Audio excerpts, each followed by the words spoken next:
Hi, I'm Peter Reynolds, and welcome to Mother Nature Doesn't Give a Crap with Geoff Sheffrin. Is climate change a tempest in a teapot, or are we walking on thin ice, throwing caution to the wind, and hoping to weather the storm? Because, come hell or high water, what we're experiencing is just the tip of the iceberg, and soon we'll all be in the hot seat. In this episode, we're going to be discussing the profound influence climate change is having on Canadian weather patterns, from hurricanes and wildfires to the rise of urban floods and bone-chilling cold snaps. And joining me, come rain or shine, is professional engineer, climate activist, Geoff Sheffrin. Geoff, good to see you again. Peter, thank you for the opportunity, and I appreciate the welcome, and I love the little analogies about icebergs and walking on thin ice and so on. It's so absolutely fitting. So if I may sorry, Peter, you had a jump point. Right in, Geoff. Jump right in. Okay. I was going to say, partly to set the stage a little bit for David, who we'll introduce in just a second. I tend to stay on top of a certain amount of basic data.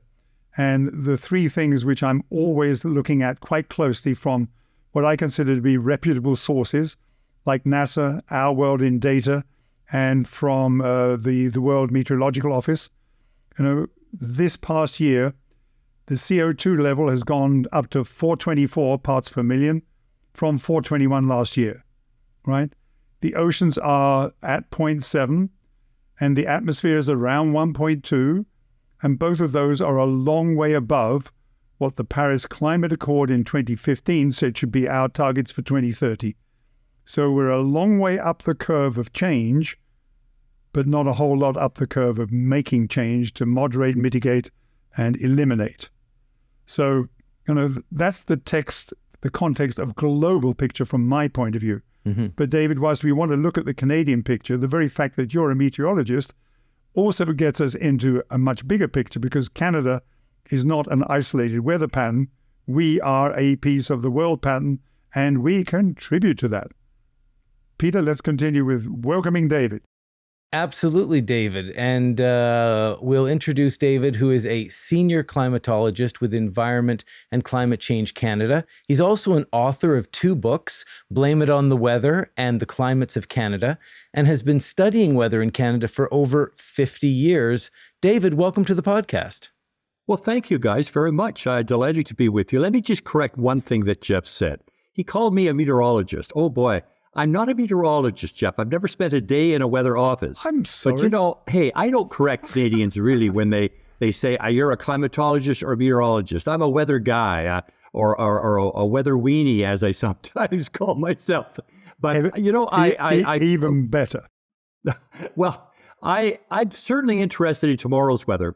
But as a climatologist, you're sort of a historian and also a futurist. I'm interested in weather centuries ago, particularly the last year or so. And people say, well, how boring is that? That's past history weather. No, we can learn from the past. And then, of course, a futurist. I'm more interested in, say, the season coming up. What is the summer or the winter going to be like? And then certainly what is going to be the weather in 90 years from now. Now, of course, I won't be around to tell anybody about that or to hear what they're saying about it, but I have more confidence in telling you what the weather's going to be in 90 years from now than I would say in 2 months from now.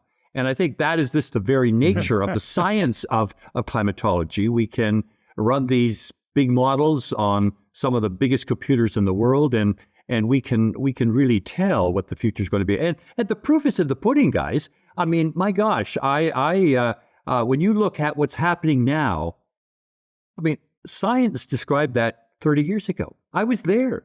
The only thing we got wrong were the heights of the sea level rise. And no one anticipated Antarctica and Greenland to melt as much as they have. But certainly the temperatures, we're fine-tuning it. But boy, it's not as if it's a different world. It's the same world. But as Geoff pointed out, we're not doing anything about it. And that's probably the issue. Mm-hmm. Yes. And my apologies for the misdirection. I'm just delighted to have your expertise here. That's what to me is most critical. So, David, I'm wondering if we could start for people, our listeners out there who might not be familiar with Environment and Climate Change Canada. Can you talk a little bit about what the organization is and your role in it? Well, I'm called Senior Climatologist with emphasis on age, but I've been around doing, my gosh, I had 2 jobs in my lifetime. I was a room service in the Banff Springs Hotel. So I always felt I had something I could fall back on if the weather business got a little tough, you see. But no, I've been following the weather for a long time, and I've tried to popularize weather. I was a research scientist at the beginning, working on the Great Lakes problems. But then I realized there was an insatiable appetite that Canadians had for weather. And so I tried to fill it. I fill it with facts and figures and stories and to just make them more aware of the importance of their climate. Not in terms of climate change. I mean, I certainly grew up on learning about climate change, but often, guys, it was about, hey, the climate we always thought was stable and static and dependable. I mean, it changed every 100,000 years. You got an ice age. But of course, what we're seeing now is dramatic changes in our lifetime. I mean, it's something that when you describe climate change to people, people often said, well, I'll be safely dead before that begins to bite deep and hard. But no, it's not a surprise. It's not something we have to wait for. It's happening now. And Environment Canada, we used to call ourselves, before I was there when it was called the Department of Transport, and a focus was on meteorology, on forecasting at airports and providing Canadians with warnings and watches. You know, we just celebrated last year our 150th anniversary of weather in Canada, one of the oldest scientific agencies in Canada. And I wasn't there when teenagers drew maps back in the 1870s, but we certainly have come a long way with regards to computers and data and everything. But interestingly enough, I get a lot of teasing by my colleagues when I started out. They say, "Oh, well, you're a climatologist. That's like being a lighthouse keeper. It's kind of a terminal position," you see, because our job was just to crunch the data, massage it, get it in a way that people could make sense of it, you say. But it's now become a very important topic. And of course, now the irony is that our department changed names from Department of the Environment to Department of Environment and Climate Change Canada. So here I'm a climatologist, and it's right in the name of our department. I tell you, I needle a lot of my professional colleagues the fact that I'm a climatologist, and they finally saw the light, and they named the department in the way they should have. Excellent. Great bit of background. Thank you, David. David, something that we've definitely talked about on this podcast before, are extreme weather events, and how they just seem to be increasing in frequency and intensity. And how does this trend sort of align with the data that you have and the direction that Canada is going in terms of extreme weather?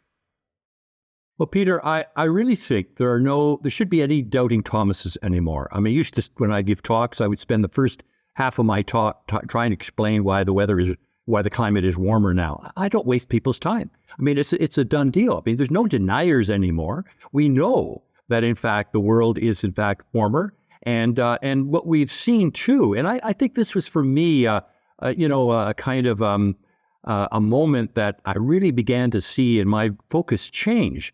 When I used to say to people, well, the past is a guide to the future. And that's how I spent 35 of my 50 years in Environment Canada, saying to people, well, you can use past data and you can give a sense of what the future is going to be. That was sort of in what the future is going to be. We've already seen it, you say. But I don't necessarily believe that anymore. When farmers say to me, well, what will I grow this year? I say, well, don't do what your parents did or your ag agents told you to do. You're more likely to see what's going to happen this coming growing season, what's happened in the last 10 years, not the last 50 years. So sometimes using a longer period, right? Great for building reservoirs and large capital-intensive projects. But for operational decisions, you want kind of a shorter period of record. But Peter, I think for me, when I could say to people, Canadians, you don't have to wait for climate change. It's here. It's not fake news. It's not a fluctuation, or it's a trend. I mean, it's no surprise. What scientists are telling us 20 years ago we're now seeing and feeling and experiencing in our own backyard. So you can actually look out the window and you can see climate change. And I think that's the big deal, is the fact that our weather has got so extreme, it's so impactful to us that you can't escape it. And everybody's going to be affected by this. It's not something that you can will to your grandchildren. You're seeing it now. I mean, it's causing deaths now because of runaway climate change. And I think for me, it changed about 2021, 2022, recently. Because for most of the time, Canadians would hear about climate change and say, well, hey, that's an Arctic thing. That's ice melting in the north. That's permafrost melting. It snows, less snow. There's more search and rescues in the north because the elders can't read the ice. I mean, for Canadians, Southern Canadians, we saw documentaries on it, you say. We would read or see reports on it. But now it's happening in our own neighborhoods, our own communities. It's not something that happens only on the other side of the world. I used to say, well, what happens in Bangladesh and Botswana and Bolivia is happening in Burlington and Brandon and Burnaby. And this is something that's in our own doing. Now, maybe it has a different effect on us, but there's no question about it that the nature, global climate system is acting because of this overheated planet. And what we're seeing, I think, is different kind of weather. It's interesting, guys. It's not new weather. I often say, if it was sort of sandstorms in Saskatoon and monsoons in Montreal and typhoons in Toronto, my gosh, we'd have this all figured out. The world would be upside down. But it's the same weather that our grandparents dealt with. But what's different is a different personality, a different character, a different nature to it. Storms are stormier. The weather has slowed down. I used to say the best thing about Canadian weather is that it hits and runs. It doesn't stand around and torment you like it does in other parts of the world. We know that extreme weather, has slowed down, has more time to spread its misery to you. And so we're seeing that storms are bigger, larger, out of season, out of place. And so this is how climate change, the warming, has affected our sort of day-to-day weather. It's made it more extreme, more impactful. And there's another aspect to this. It's not just the physical climate changing, but also we have changed. You and I have changed. We're changing our landscape, cutting down trees. We're draining wetlands. All of these things. We're paving over cities. We're building near oceans and avalanche zones. I mean, these are graveyards in the waiting. And I think we've made the sort of the climate more impactful because of what we have done. So yes, it's coming out of our tailpipes and smokestacks. The climate has changed, but also we have changed and made it more impactful. And that's why it's an urgent thing. It's a crisis climate. And I think that's why we have to wake up to the fact that we need to do something about it. Right. Absolutely. Geoff, your thoughts? Yeah, absolutely. I mean, I find it very frustrating that we have, 8 billion people on the planet and, 40 million here in Canada. And we struggle with the concept of how to fix this problem. One of the problems is we're always adapting, we're mitigating. We're the only species on the planet that does more by creating infrastructure for our survival. There is no other creature on the planet that does that. Coral reefs only do what they do for survival. Termites only do what they do for survival. Elephants, giraffes, earthworms, they only do what they need to do for survival. We're the only species that's have to dig up the flaming planet, pillage and rape everything that we can get our hands on in order to create infrastructure. And that frustrates the hell out of me because it's causing exactly those things which give you more and more work, David. Well, Peter, I think, Geoff, that's a really a heavy kind of thought. I never reflected on it that way. I think it's a very good way of looking at it. And I think you pointed the finger where the problem is. It's in my generation. I mean, 90% of the fossil fuels burned in the world has come during the boomer generation, and it's really our doing. And I think you talked about at the beginning of how the different signs are there. It's not just warmer temperatures, but you're seeing the oceans are warming and dramatically. And what we've seen Yes. in the last Yes. couple of years is a dramatic, and this is scientists very concerned because I think the oceans have really taken the heat over all these years. They've actually absorbed all that 90% of the excess CO2 emitted from the greenhouse gas situation is absorbed by the oceans. So I think that what we're seeing in terms of the rapid increase of ocean temperatures, these marine heat waves, and things that are absolutely like hot tubs out there in many ocean basins is a direct result that and the worry is by scientists and oceanographers is something they always talked about as a tipping point. And if we reach that tipping point where the oceans are now not absorbing as much of the excess heat that they did in the past. And That's where is exactly that heat right. going to go? It's going to go into the land or to the air. And we're going to talk about runaway warming. Well, that's what we're going to see if the oceans are not going to be doing what they have been doing for all these years. And it's simple science to say that, hey, when you warm up the oceans, they're going to absorb less of the gas. And so we're worried about that showing up. Now, we've seen in the recent years, I mean, to support what Geoff said about in terms of temperatures, the 8 warmest years of record have occurred in the 8 warmest years of the last 8 years. And that included several La Niñas, which are cooling it off. I mean, we're into a El Nino situation right now, and it's all the models seem to suggest it's going to get big and wild, and we're also warming it up through just normal global warming. We're going to see either this year or probably next year the warmest year on record, and we'll already have surpassed that aspirational target that was set at the Paris Accord by 1.5 degrees. Now, it may be just temporary, but boy, we're headed in that slippery slope, and yet, you know what? We still continue to burn fossil fuels. I mean, even the pandemic couldn't reverse those. And so my sense is that there is something we need to do to really kind of focus this more and to really raise the urgency of what this is.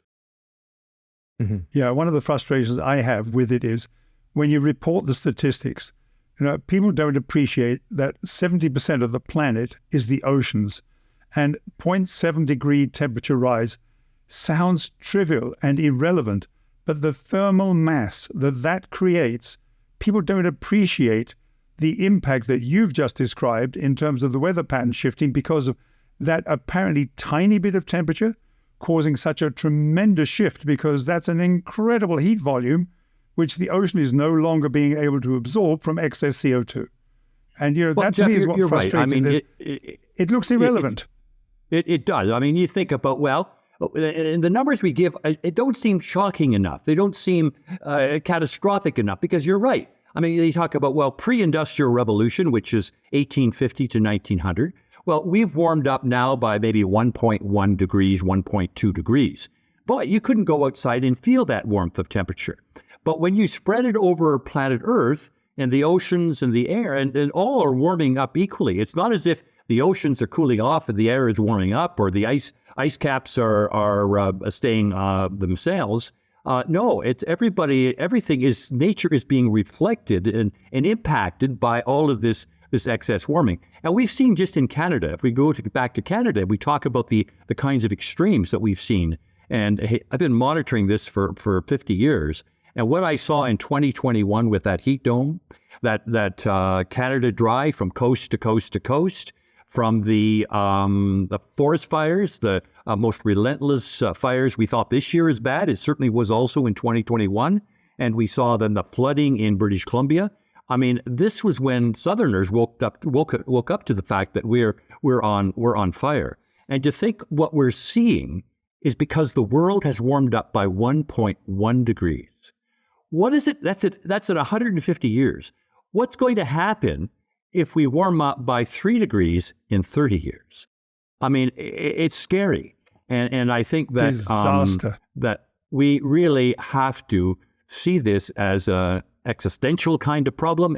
We really have to begin to do something about it. And I think, to kind of change the topic a little bit, one of my focuses in my career, in my as climatologist, is to focus on adaptation. I know we have to mitigate. I mean, clearly, and I'm depressed by what I see from mitigation. I think the governments are kind of, they're green lighting the burning of fossil fuels and the exploration, and oil companies are gaslighting the science in terms of climate change. So I think in some ways we're being defeated that way.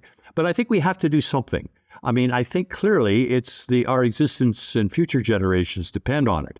And I think too that I think we need, and not because I come from a science organization or where I'm among engineers, but I think we need to also invest in science and engineering and technology to help us with that mitigation aspect of it. I mean, when you see the amount of renewables that are out there, they're slowly getting better in that. But I think the International Energy Agency said that by the year 2050, when we think we're going to be zero emissions, they said 50% of the energy will still come from fossil fuels. And so I think that we have to adapt. I think we have to do things differently. And so I don't feel like some who feel, oh, well, that's giving up. That's throwing in the towel. If you're adapting, you're not mitigating. No, you can do both. But I said, we have to realize that that we can learn to live with the climate we're going to get. We can we can't, the thing is, when you see that storm coming your way, all the blowing you do doesn't stop it from coming your way.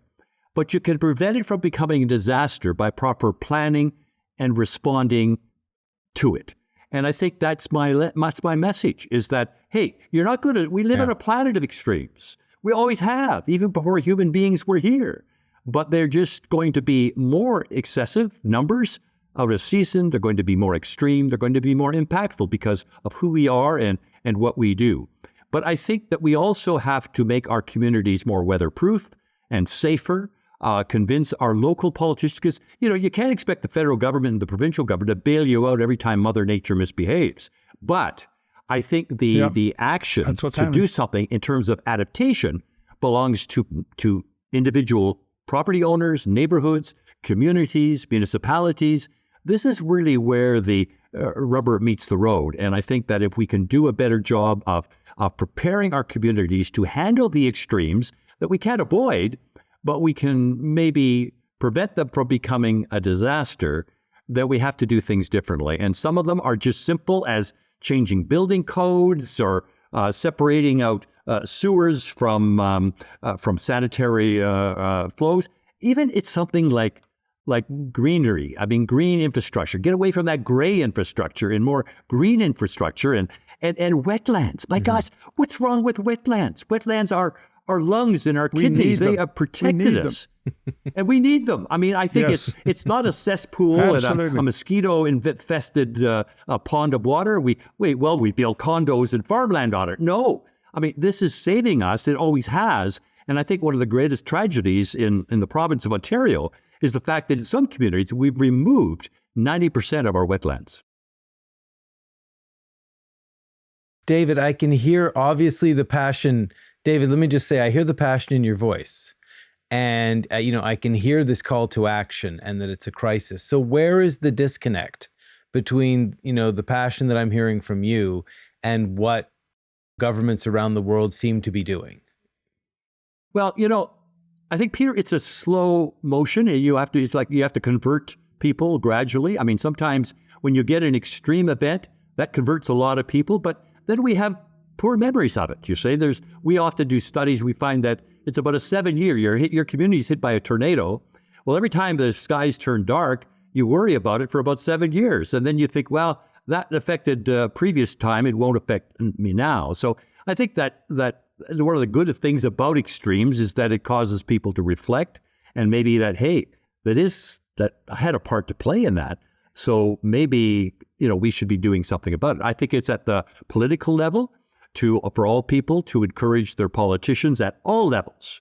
And I'm not just thinking federally or provincially, but at municipalities to ask them questions about, well, what's your belief and understanding about the about environment. And then for young people, I worry so much, guys, about the despondency I see, the disappointment, the hopelessness, the disappointment, the eco-anxiety that exists in young people, and feel their hope they can't do anything about it. And And I try to give them hope. And I do get hope from young people. When I feel down in that, I just read about what young people are doing and how they're telling people, stand clear, because we're moving in a different direction. So there is some hope. I think also we need to get hope from the success stories. We don't advertise our success stories very well. Yes. And there are success stories everywhere in Canada, in communities. A lot of them. They're really just dreamed up by that community. But if they were told to other people, they would be practiced everywhere. And see, the thing is, I think about climate change that it can be a big ticket item, but adaptation, building safer communities is not really a bank breaker. I mean, it's not going to kill jobs; it's going to make jobs. I remember, guys, I was there when the Green Revolution started, and people said, "Oh, it's a job killer." Just look at it, it's a job killer in Japan and Germany. I mean, they've led the way in terms of that, and it's just been great for quality type of jobs. So absolutely, it's just wrong to think that it's going to be to change your way of life. So hey, I know I'm off the topic, but I do feel I need to have hope. I sometimes get down when I see what's happening, but young people give me hope, and reading these success stories in every community and people trying to do things to move us in the right direction.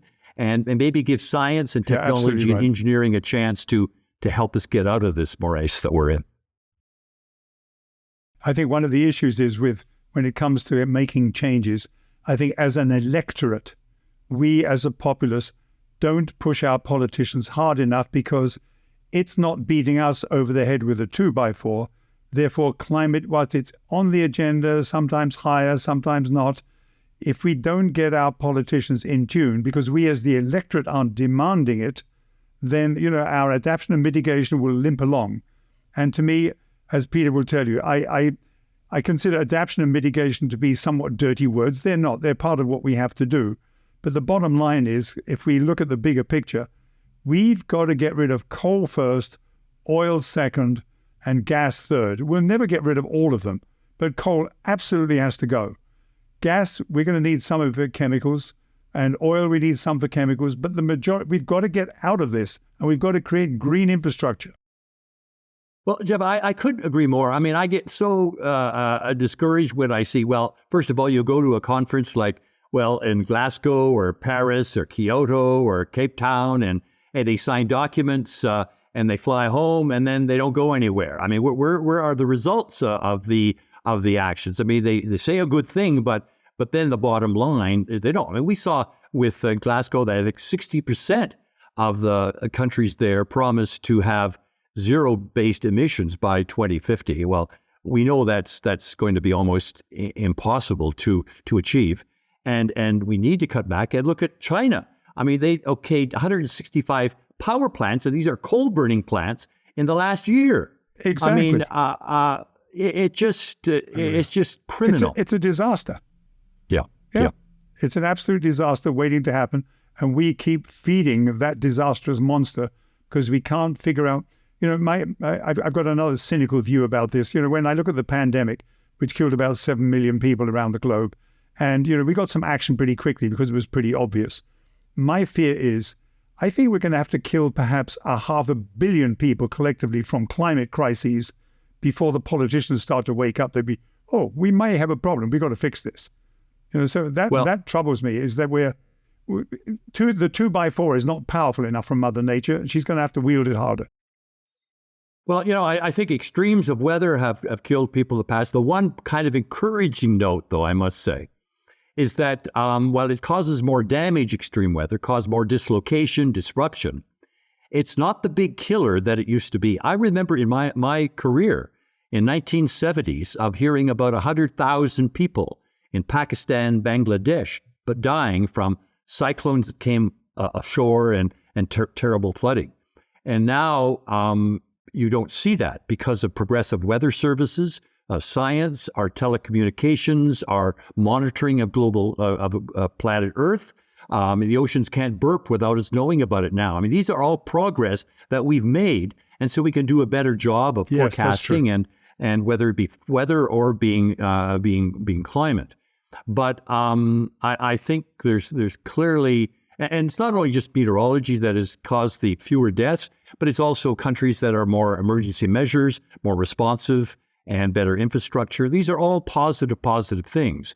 But there's still no doubt about it. I mean, in Canada, it's when you saw that, used to be 3 people died from a heat wave, well, you'd have a royal commission. Well, we had in 2021, 600 British Columbians and 60 or 70 Albertans died from that heat wave. And most of them were indoors. Mm-hmm. Most of them were elderly and had illnesses, of course.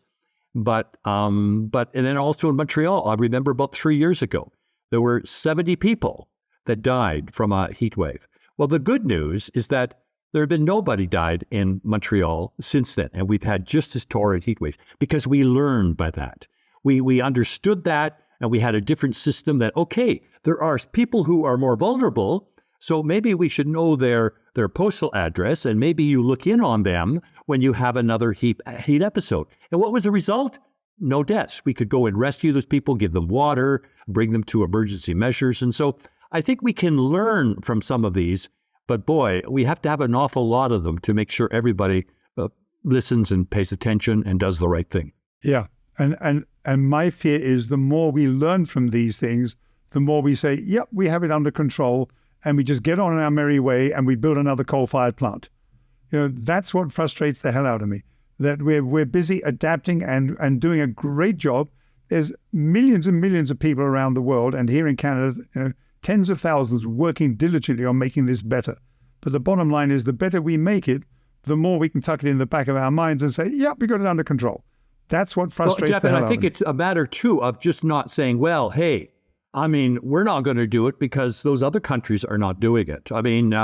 I think it's important to get on and set the right model here, and to show that economically it's powerful. If you can be a leader in doing the right thing from a mitigation point of view, boy, you'd have never a balance of payment problems ever, because you would be exporting that technology and innovation to the rest of the world who will desperately need it. And we're well equipped in Ontario and in Canada to be a primary instigator of many of these technologies and exporting. And there's just so much green stuff that's at our disposal, which we can make happen and make commercially viable for so many more around the world. Absolutely, for sure. David, I want to go back to something you said at the beginning. And, again, this idea of taking it sort of, from sort of this existential threat to something that we can actually all sort of relate to. And, in the past, when they talk about climate change, they've talked about the melting of the ice caps and the rising of the sea levels. And how does that impact anyone in Toronto? How can you even visualize something like that?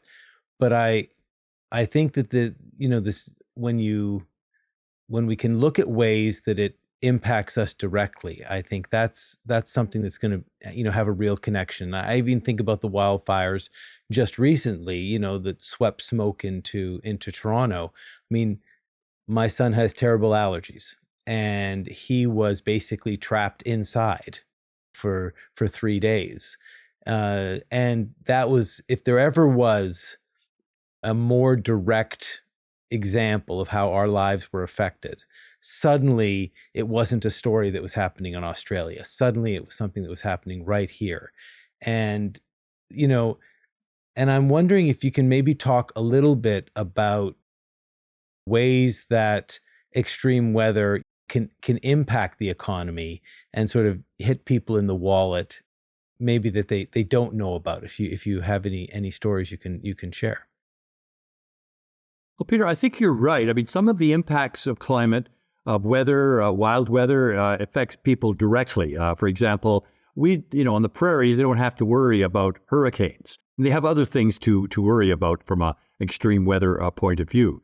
But certainly it's something that you would see in marine basins like the Atlantic Canada, because of the nearness to the water, and these storms are mighty storms. And yeah, it doesn't matter, whether the numbers, it's just if that big one's going to hit you. And we saw it with Fiona, and that was a quiet year. And then Fiona hit. It was the most devastating hurricane we had in Canada. And then a week later, Ian, one of the most expensive hurricanes ever, that hit Florida and just did a number in that particular area. So we see examples there, but there's no safe havens from wild weather. I mean, I could name any particular community, and I've traveled across the country. I've spoken to hundreds and thousands of Canadians and pointed out in their community what's at risk. I mean, I think we can't just worry about everything, but I think we have to know what the hazards are in your particular community and how we can safeguard ourselves against some of those. But you also raise, Peter, that what we're seeing more is that sometimes we import the problem.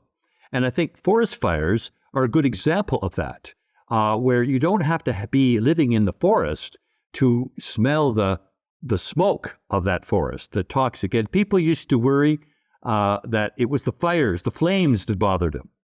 It wasn't the smoke. But we know now it's the smoke that is really the toxic, is the health effects of that. And it's something like the California fires. I remember one year that Alberta had the quietest forest fire season ever, and yet they had their smokiest year ever. I mean, in Calgary, just to give you an example, I mean, they get on average about maybe 8 hours a year with haze and smoke.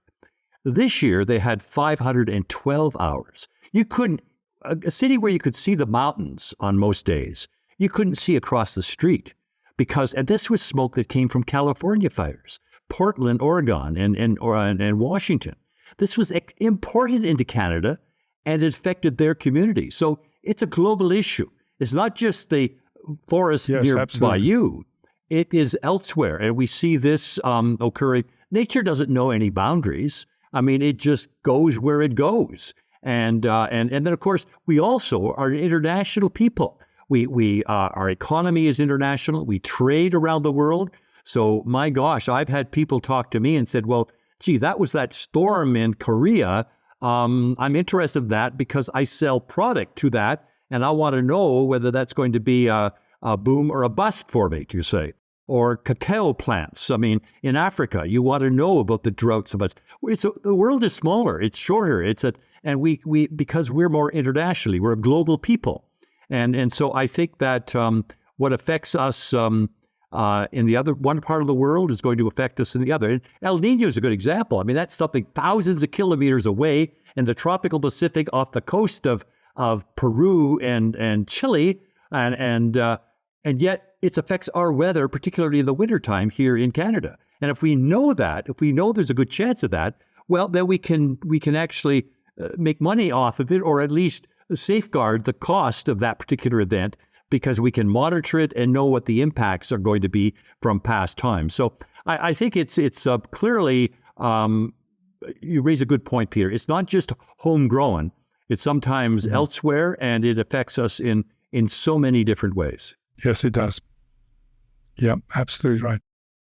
So I know part of your mission is to raise awareness, about climate change with Canadians and young people. So what do you say to the young people who are feeling like it's too big a problem, that they can't really have any impact on it whatsoever, and just composting, how much is that really going to help the climate crisis? So what do you say to them?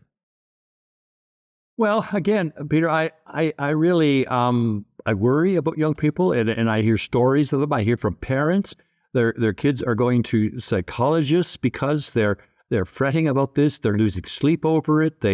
I remember one group said they're not even doing their homework. I thought, oh, well, there's an excuse for not doing homework, I guess. But it's serious. It shows you that these are serious matters for young people. And so I try to look for hope, but I also say, you know what? Rather than just, kind of be despondent about it, seek action. Action can sometimes free you up and give you hope, and to be part of that cause, and that is not necessarily joining a political party, but it is just doing the right thing and just promoting in your schools and your friends. And then also, it's really something that we have to, it's like Johnny Appleseed. We have to spread the seed out there. We have to keep convincing our friends, our neighbors, our relatives. And you meet an uncle that isn't sort of so tuned in with the concern of climate change, don't give up. Just keep at them but don't be pointing a finger and screaming and yelling and that. Just treat it in a gentle kind of way. Keep coming up with information, and every time you have an opportunity to speak to him, then just kind of bring him around, and you'll be surprised how effective that is. So it'd be whatever your circle of friends are. You don't have to be lecturing to a group of hundreds and thousands of people, but just small your network of people, and I think you will have great hope. I mean, hope is not a policy, but it is something action is. So if we take action, I think that this would help us get over those emotional moments that we have of thinking, well, we're going to hell in a handbasket, and I'm not going to have children when I get older, or what's in it for me? I might as well just go ahead and keep burning and doing the wrong thing because the world's going to end in 2065. No, we don't want our young people feeling that way. No, that's absolutely right. Geoff, your thoughts? Well, I would agree totally with David. I mean, it's really tough because I think when you're at the younger generation, like your son is, Peter, it's difficult to see how, as an individual, even talking about it and getting people to respond to it, etc., it's extremely challenging because when you look at the bigger picture is so vast, and so many things that need to be done urgently in order to move us in the correct direction just aren't happening or aren't happening quickly enough. And it's that sort of thing. It makes it very difficult for people not to be despondent. So even the thinking people, are challenged. The non-thinking people, they're probably quite happy to go back to the couch and pull a blanket over their head. And I feel for them as well, because this problem is not going away. And I don't think it'll go away until it has. My sad fear is it won't go away until the problem has got a whole lot worse. That's what frustrates me, that as a species, we're so busy creating infrastructure, building more coal plants, mining coal, now talking about mining the lithium out of the seabed and creating a whole new environmental disaster, the scope of which we've never even imagined. Right? We're so busy re-engineering nature that we can't even get on with our lives to save ourselves. That frustrates the hell out of me. David?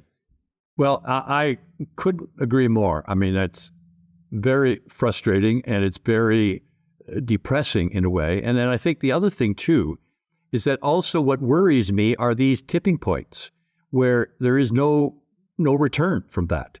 And we haven't really, I mean, if the ocean's warming up now, maybe that first tipping point. We know that glaciers is another tipping point. I mean, the melting of the permafrost could release huge amounts of greenhouse gases, methane, and from the oceans too. I just worry that things are going to get so out of control that there's nothing that's going to be able to recover from that. And I think that the more we talk to people about some of these crisis points, and that we're very close to it. And that's why that 1.5 aspirational level for keeping the temperatures to that level in the next by 2050, or I guess by the end of the century, rather than the 2.7 or 3 or 4 degrees that we've talked about.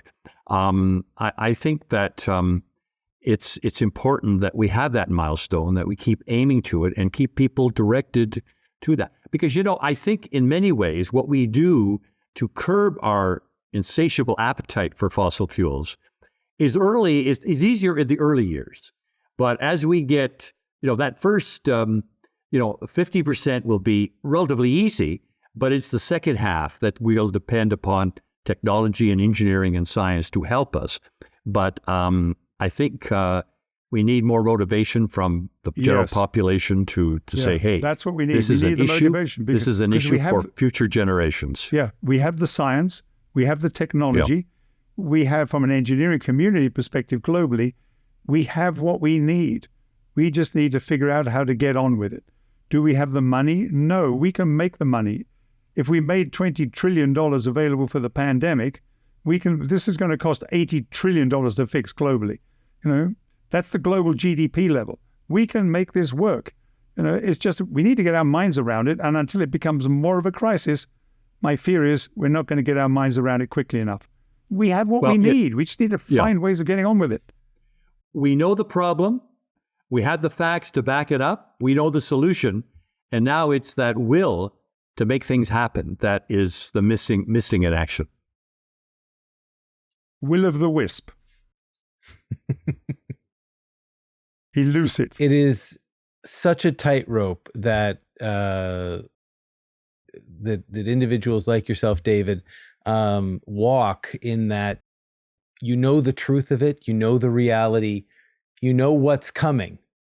And how do you raise that flag? How do you shout from the rooftops, to inspire without basically scaring people under their covers? And I think you put it well, Peter. I mean, I've been accused of being Chicken Little. The sky's falling, and I don't want that. I mean, I want to have some hope and some positive success. That's why I kind of a storyteller. I love to tell stories of weather in the past and what the impacts had on people. Weather was different back then and than it is now, but yet it's the same kind of weather, but the impacts are different. But I think you're right. I mean, I think people are going to tune you out.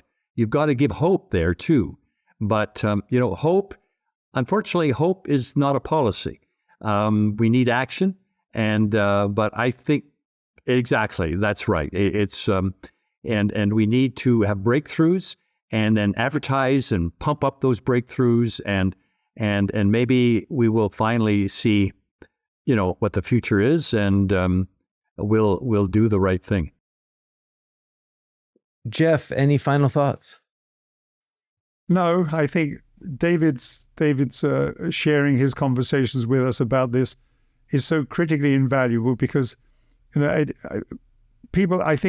people see bits of the picture, but, until it affects them personally in a sustainable and difficult way, we just don't move enough. We're just too busy getting on with our lives and, getting up in the morning and, you and I touched on the fact I can barely get out of bed in the morning before I have to do something that is not green, right?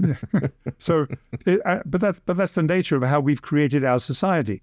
And we've got to figure our way through this, both individually and collectively, and find ways of bringing some political influence to the fore, because ultimately in the democratic societies, it's that influence that's going to change things. In the non-democratic societies, that ain't going to change. And to me, I'm very fearful of that. China's building 100 or more coal plants.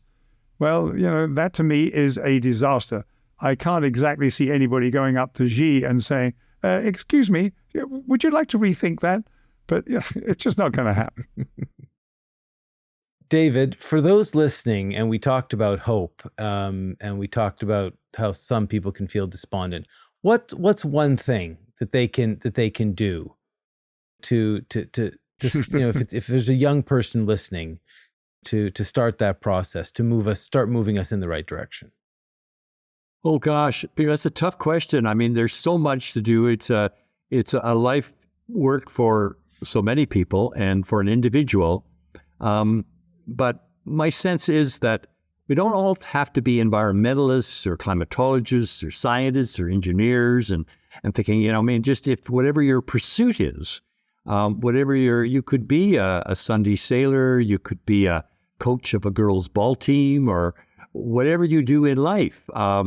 There's room to also appreciate nature and the environment and do something to push. This is a huge problem.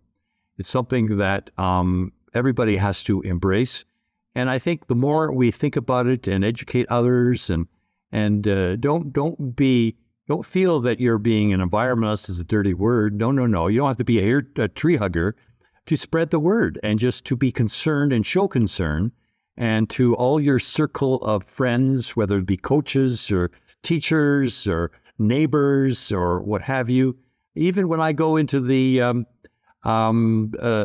grocery store and people say, "Hey, you're the weather guy," and they'll ask me about the weather, but I never lose the opportunity to say, "Well, yeah, I think it's going to get better, but I think the climate issue is something that we have to all be concerned. And then, so often I get the remark, "Oh, you're right," and Yes. my grandchild That's is good. very in on that, and I'm proud of the fact that they they do things that way. And so, again, I think it's a matter of just try to be converting everybody to do the right thing. It's an impossible task, but hey, we need to start. And I think we would get energy and enthusiasm and hope from the fact that we're seeing that change. And I think we've seen it. Maybe we haven't focused enough on this podcast about the good news, the success. We've certainly did a good job of crepe hanging the situation. But I think also maybe we've given out a few little morsels of hope there that people can pick up on and begin to talk to others about and move this big issue, the most important environmental issue that humankind has ever faced, to move it along, that we can give hope that the world won't end. Yeah. And whilst hope may not be a strategy, if we have enough hope, then individual actions will progressively move us in the right direction. David, thank you so much for joining us today. Absolutely. It was a delight, David. Thank you. Well, thank you so much. I so enjoyed our conversation and bringing things out and equally shared by everybody. So, hey, thanks for having me aboard. I've enjoyed it immensely. Well, I want to take this opportunity to thank our audience for joining us today, because without you, this podcast wouldn't even be here. And whether you're listening on your favorite podcast app or watching us on YouTube, we really appreciate your support. Please be sure to like, subscribe, and leave a comment. Your comments are what help drive the subject matter that we discuss on the podcast. And if you can leave us a 5-star review on your favorite podcast app, that also is an incredible help. So for David Phillips and Geoff Sheffrin, I'm Peter Reynolds. You've been watching Mother Nature Doesn't Give a Crap, and we'll see you next time.